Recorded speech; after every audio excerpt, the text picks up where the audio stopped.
Chapter 6. The Duel for North America.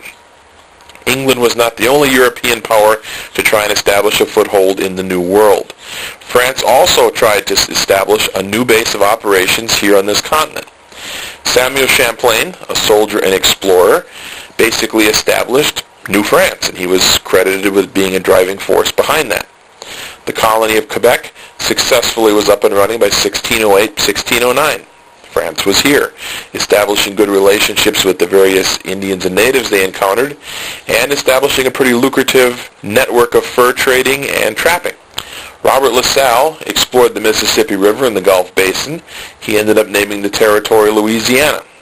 The French founded New Orleans in 1718. The key here is that with the Mississippi River and the St. Lawrence Seaway, they had established a kind of a lockhold on the entrances to the interior of North America. England and France fought a series of battles. A brief peace would be interrupted again by war.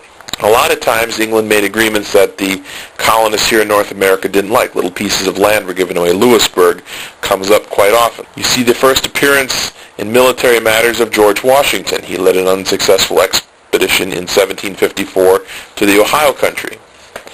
The key event here is the French and Indian War, starting in 1754.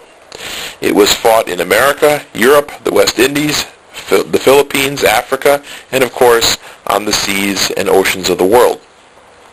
The battle that took place here was not necessarily the largest, but it had a great deal of influence over the next couple of years. Ultimately, England defeated France. They inherited an enormous empire, but the problem was they couldn't pay for it. And here's where the relationship really starts to go sour between England and its colonists in the New World. England begins to feel that the colonists had been defended and that they should start paying for it.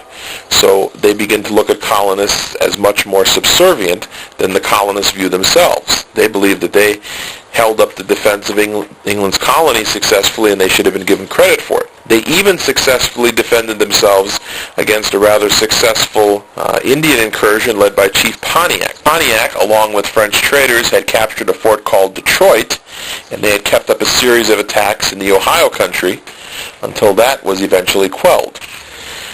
The colonists were extremely upset by a royal proclamation. The proclamation of 1763 prohibited the colonists from crossing the Appalachian Mountains and going west. Basically, it was an admission by the King of England that, hey, we can only control the eastern seaboard. We can't be a whole lot of help in defending you against whatever problems you'll encounter.